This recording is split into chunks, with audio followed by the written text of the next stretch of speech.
All right, so Unit 1 exam. Now, so you are aware, I will let you start this exam early if you choose. Okay, class normally starts at 8:35, and then we've got 5 to 10 minutes of morning exercises that takes away some of your class time. So I will let you start writing this exam at 10 after 8. Okay, or if you're in my period 4 class, I'll let you write a little longer, but that's for them because they don't want to study. Anyway, I'll let you have a little bit of extra time, but that's it. Okay, once the bell goes, then the time is up. Right? This isn't it's 2 hours plus an extra half hour. That's a 2.5 hour test, a 2 hour test. Okay, there's no extra whatever. Okay, when the bell goes, then the test is over. So you need to manage your time fairly well on the test. That said, you shouldn't have trouble finishing it. You know how to do everything that's on it. Okay, just don't dawdle would be my suggestion to do. We'll talk more about that later. So the test is broken up into 2 parts. There's a multiple choice section containing 33 multiple choice questions. There's a written response section containing 6 questions, many of which contain an A and a B and a C and whatever. Okay, so I would suggest that you do the written response section first, as there are more marks available there, and it's more time consuming. Should you get pressed for time, it is easier to rush the multiple choice than it is to rush the written. Okay, so you want to follow me on that? Yeah. Okay. So, things that will end up in the multiple choice are going to be simple skills. That would be things like naming and writing formulas. Okay, like that would be simple skills. Maybe some stuff on solubility charts and things like that. Recall, simple recall, the kind of easy stuff. In the written response is where all the skill-based stuff is tested. Right? That's where you're going to have reactions, and so writing reactions, predicting reactions, balancing reactions, doing mole equation calculations, and then there's some higher level thinking type written response questions as well. Okay, they're also in there. We'll talk about those. But obviously there's more thinking in the written, and so as a result it takes you a bit longer. Right? Okay, so first thing we covered in this unit was the history and structure of the atom. Right?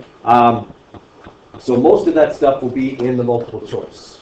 Right? So if we're talking about things that are important, I would say you should probably know the models, be able to recognize them. If I gave you a picture of somebody's model, okay, like be able to recognize the solid sphere model, okay, or the plum pudding model, or something like that. Okay, certainly those would be things that could be tested in there. In the written response, if you recall, I told you that I would definitely ask you to draw a diagram of an atom, okay, given our current model. So draw a picture of our current model of the atom, and I would give you a specific element whose atom I would want you to draw. Okay? What I'm looking for there is that you know the parts of the atom and where they are and what we think the atom looks like. Okay? So you'd have to show me the proper number of neutrons, proper number of protons, proper number of electrons, all of them in the correct place. So you want us to do a top model, just like electrons? I want you to do whatever model is currently accepted. Okay.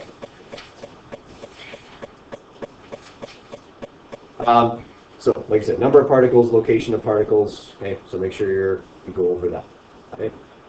Then, naming compounds. And as I just said a few minutes ago, that's going to be something just for the sake of naming compounds and writing formulae. That's in the multiple choice. Right. So I might have a question like, which of the following is the correct formula for sodium chloride? A, B, C, or D. Okay, and you'll have to do that. Which of the following is the proper name for CaBr2? And you'd have to do that.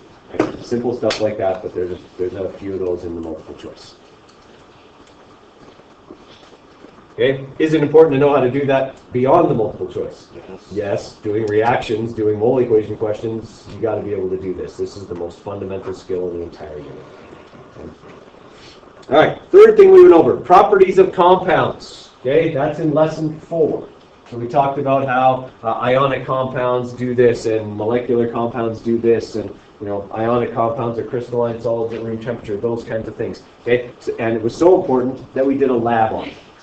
Okay? And we had to identify those unknown compounds based on their properties. Expect that there's going to be some stuff about that on the unit exam, okay? Likely in the multiple choice. Like, for example, I might ask you to do exactly what you had to do on the lab. I'll give you a list of properties and then say, this compound is likely to be A, B, C, or D. All right, so if I say you have a green crystalline solid that that is highly conductive in solution, highly soluble, and has a pH of 6, this is likely to be A, hydrochloric acid, okay, B, ethanol, C, water, or D, nickel 2 chloride. Okay, you'd be able to tell me that it was nickel 2 chloride, right? So you've got to go over the stuff from lesson 4 so you'd be able to answer some questions like that. Okay? All right. And then we went over solubility. Okay, so you definitely need to know your terminology. What's a precipitate? What's a solute? What's a solvent? Because those are the terms that I will use. Okay, there could be some stuff in the multiple choice about those terms, about that vocabulary. Okay, so you need to know that stuff. And being able to use your solubility chart.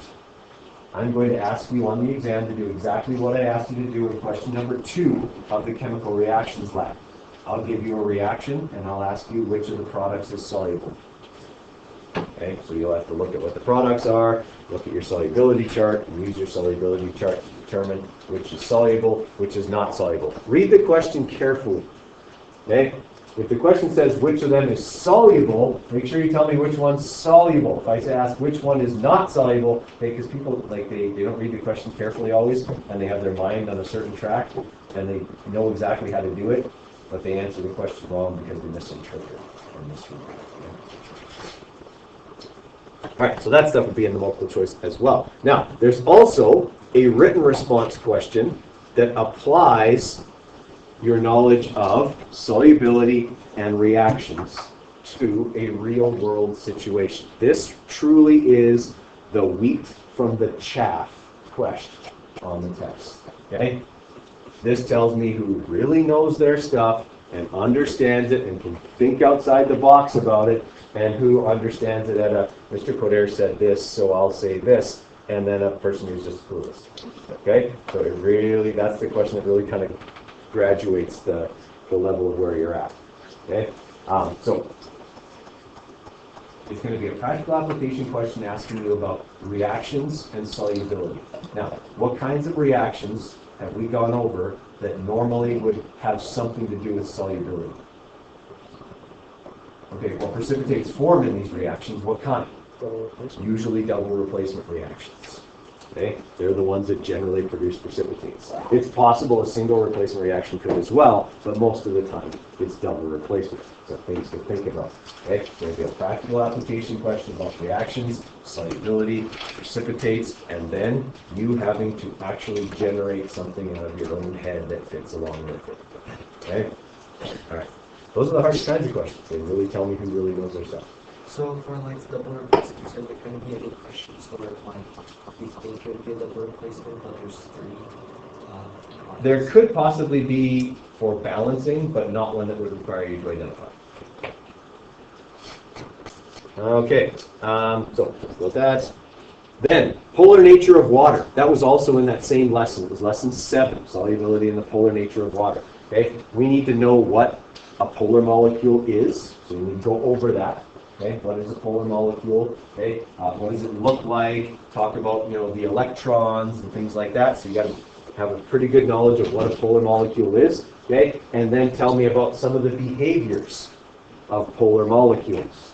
Okay, in particular, we're looking at things like cohesion and adhesion. Okay, those hydrogen bonds that form between polar molecules. Make sure you understand that well enough to be able to explain it to me.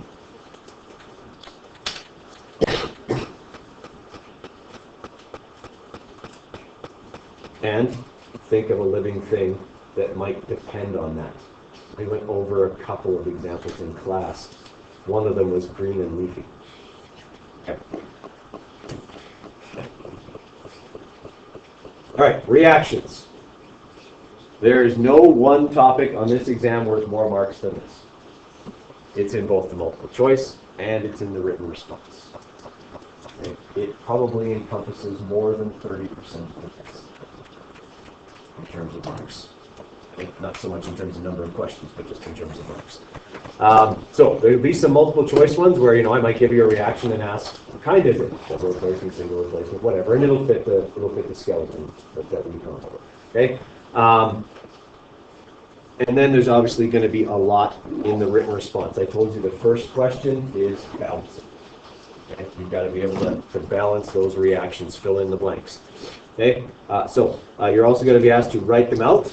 Identify the type and balance, just like you were on your assignment, and then predict the products.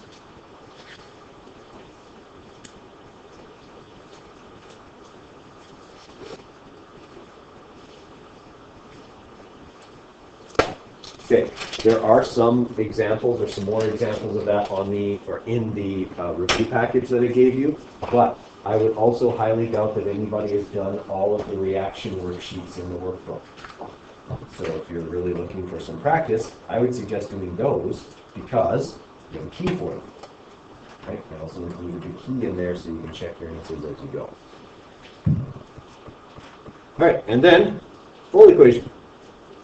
Okay, I think I told you about this multiple choice thing, but I'll go over it again. Okay. Yeah. So, got to be able to do mole equation calculations. Okay, and there might be a multiple choice question or two about what a mole is. Okay, but obviously the calculation is there's multiple steps, there's multiple marks. I'm not making a mole equation question and calculating the number of molecules with one mark in multiple choice. Okay, so it's more random. Okay, questions on that? So that's what's on there. Okay, I'll go into a little bit more detail here in a minute. So you will get one of the zip grade forms. I told you this yesterday. About the zip grade forms for multiple choice. Okay, so you're going to get multiple choice form, right? And they look like this. They've got the circles with the letters in them, right? You got to do this in pencil. Okay? I mean, you could do it in pen, but that's crazy. Because if you make a mistake, you are screwed, right? Because the way zip grade works is the app on my phone scans the test paper, and it tells me whether you filled in the right dot in that line or not. If you fill in more than one dot, it'll just tell me what? That you're wrong. And it's right.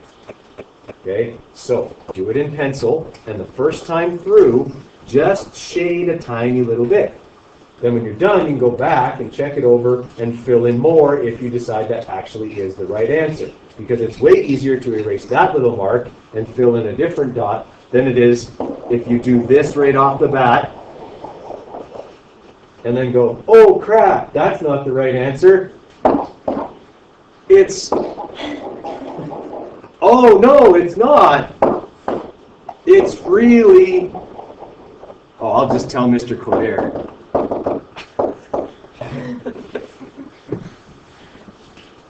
My phone doesn't know what that means. It just knows that there aren't 3 correct answers for that one.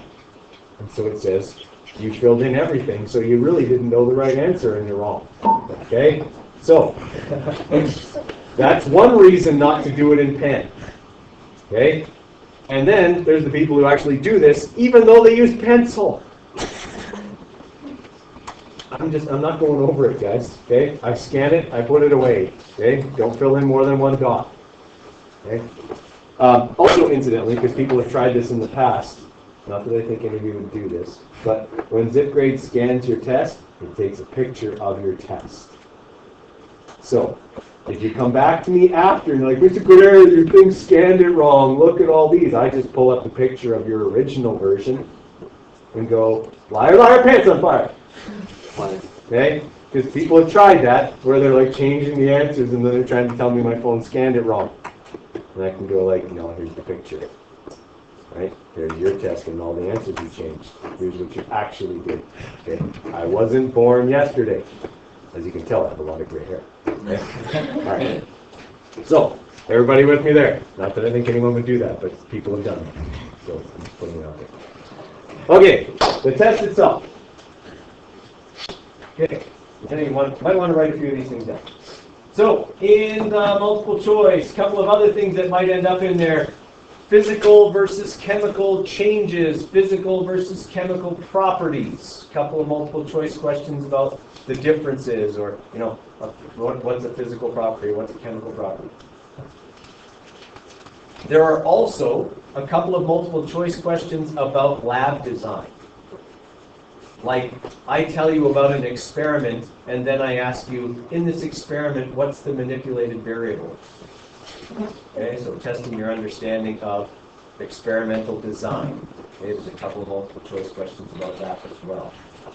Okay, and then we talked about as well, like, characteristics or properties of molecular compounds versus ionic compounds, solubility terminology, properties of compounds, solubility terminology, solubility, properties of compounds, chemical properties, experimental design, atomic structure, properties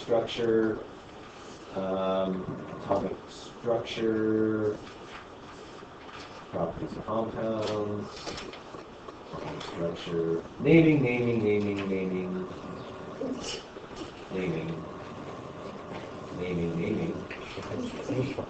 structure, naming,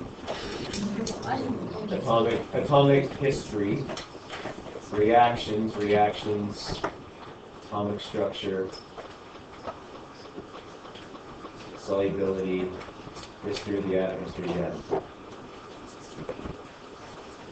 Okay.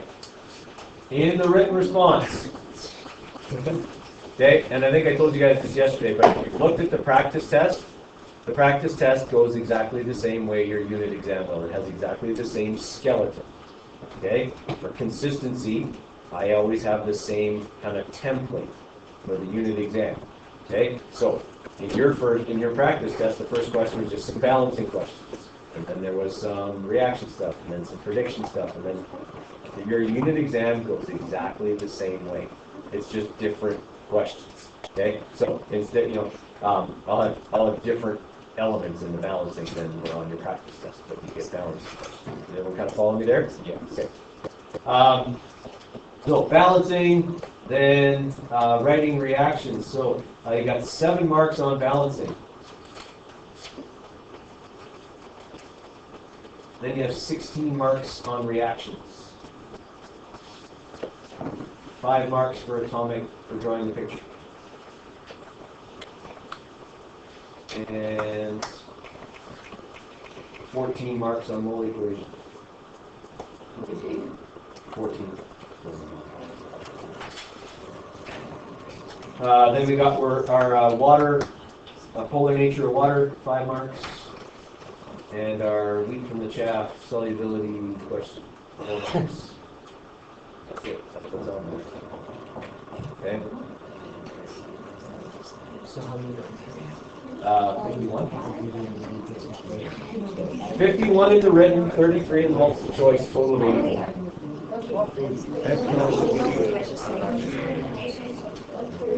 All right. Now, couple of pointers.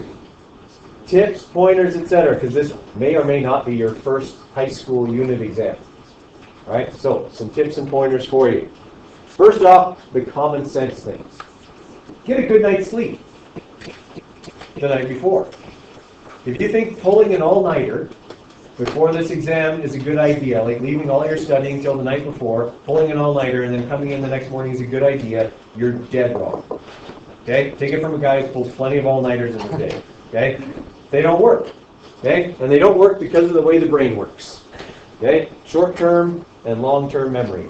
If you cram, you are putting everything, cramming, literally, into your short-term memory. You know how long your short-term memory lasts? About 5 to 10 minutes. Okay? So, what you will effectively do by cramming is you will remember the first few things you studied and the last few things you studied, and you will forget everything in the middle. Because if you don't repeat the stuff you're going over, it will not end up in your long-term memory. Okay? Short-term memory is like RAM in your computer. Okay? If you're not using it, it gets some other stuff gets in there, okay, and it gets lost. Right? You need it to end up in your long-term memory. That means you need to repeat it, and you need to take breaks. Okay? Don't sit down and study for 6 hours. In fact, don't sit down and study for 1 hour. You should take breaks about every half hour. Okay? Or what I tell people is like watch a half an hour show, like a show that if you watch it on regular television would be a half an hour. Watch it on Netflix. So it's only 20 minutes, right? That's your break out of an hour. Okay? Or 18 minutes or whatever. Okay? Take a break. You got to take breaks. That way your brain can process the stuff you put into your short-term memory, get it in your long-term memory. Okay? And the longer the period over which you study, the better the stuff will end up in your long-term memory. So if you start studying today, a little bit each day in short periods, you will do a better job of committing stuff to long-term memory than if you just cram the night before. Okay? So, good night's sleep, don't cram. Those are the first 2 things. Third. Get a good breakfast. Your brain works better when it is well fed and hydrated. Okay? If you are dehydrated or your blood sugar is low, your brain doesn't function properly. Anybody get hangry? I get angry. You know what that's about? It's about your brain not functioning properly because your blood sugar is dropping. That's not a condition you want to be in when you're trying to write a test and you're trying to rely on your brain. Okay? You need to be well fed. Okay? So get a good breakfast. Black coffee and cigarettes doesn't count as breakfast. Okay? Something from all 4 food groups. Okay? Carbs are good because they give you the energy. Okay? Before a test, have some carbs. Have some protein. Okay? Yeah. Hey, exactly. Have some eggs, some bacon, eggs, and toast. There's a reason that's a classic breakfast. Okay? And some fruit to go along with it. Now, the other thing is hydration. You need to be hydrated. Bring a water bottle. Okay? Drink during the test. Yeah, you know, a gallon. Like. Okay, guys, you laugh. These are the simple things that make the difference between 75 and 85 for people. They really do. Okay? Other stuff. Okay? When you arrive at school, don't study. Okay? Because I see people do this all the time. Like they're sitting outside the door and going over everything. You can cut the tension with a knife. You're not going to remember any of that. You're cramming. And we already talked about what effect cramming has. It doesn't end up in your long-term memory. It lasts how long? 5 minutes. You know how long that is? That's long enough for you to come in, for me to give you your test, and then you look at the test and you go, and you blank. Anybody ever had that? Yes. That's what that'll cost. So don't do that. Okay? Because when you blank, you panic. And you'll waste the first 10 minutes of the test or more just trying to get yourself back under control. Okay? So don't do that. You've already done your preparation. You don't need to do any more that morning. It isn't going to help you. Okay? Come in, chat with your friends, relax. Okay? Come into the test in a good frame of mind. All right, those are the simple common sense things. Now, some other things. Do you have to do the test in order? No. No. In fact, I never do a test in order. Okay? I read through it first. Probably not the multiple choice. I don't usually read through the multiple choice. Those ones I just kind of do in order. But in the written response, I go through the written response and I put a star beside questions or I rank them or something like that. And I know, okay, I know how to do that question. I'm really, really confident in that question. Even if it's the last one, I'm doing it first. Okay? Why do I do that? Simple psychology. I feel good if I do a question I know I did right. Okay? It gives me confidence to approach the questions I might not have been as sure about. And sometimes it triggers things in your head that help you to remember stuff you didn't initially remember. So you don't have to do it in order. Do the ones you're sure of first. There's a second reason for that. You're sure you get those ones done if you run out of time. Okay? I see people do this on tests all the time. They sit at a question and stare at it. And they don't know how to do it, and they just sit and stew over that question. And they allow the one question on the test they can't do to keep them from doing all the ones they could have done. Don't do that. Okay? Leave that. If at the end of the test you still don't know how to do it, fine. It's not the end of the world. It seems like it, but it isn't. Okay? You've done all the ones you did know how to do. Okay? Show me what you do know how to do. Don't stall. Okay? Don't sit on one question and stew over it. Guys, in all reality, if you don't know how to do a question in 30 seconds, Move on. Okay? Move on. Continuing to stare at it will only start like a feedback loop in your brain. Okay? Where you just, I don't know how to do this. I can't think of anything to help me do this. And you just get into that cycle, and it's no good. Okay? If after 30 seconds you don't even know how to start that question, move on. Okay? Do a different one. Come back to that one at the end. Okay? All right. Bringing to the test. Bring to the test. Pencils. Calculator. Make sure it has fresh batteries. Mine died this morning. I had to go put new batteries in. Okay? You don't want that on test morning. Okay? So make sure the batteries are good. So pencil, calculator, and your periodic table. Okay? That's what you need to bring. Your phones will be collected. Okay? You'll come over to this table and you'll get your tests from me. You will put your phone powered down, not on silent, powered down completely in this bin.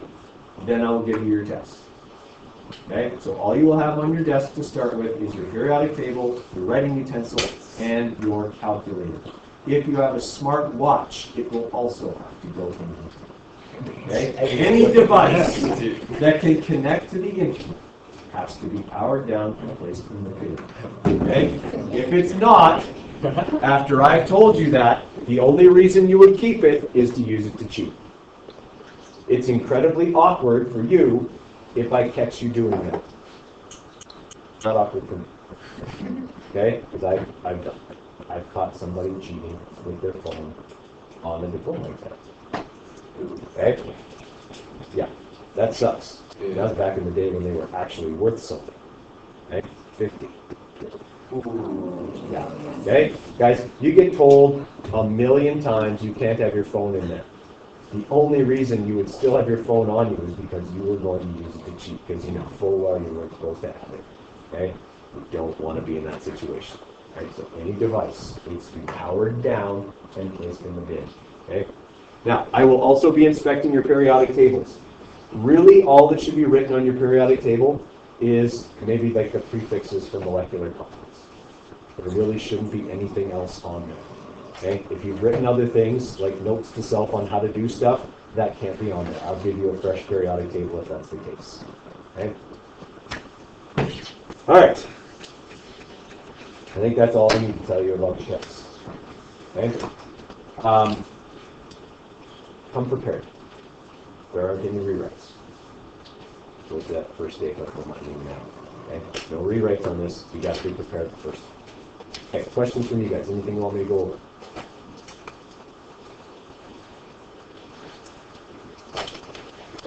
Okay, then you have a choice right now because you have about 20 minutes left in class. You can work on some more mole equation questions, or I can just go over 4 more. How about that? I'll just go over these 4. How about that? Okay, that's what we'll do.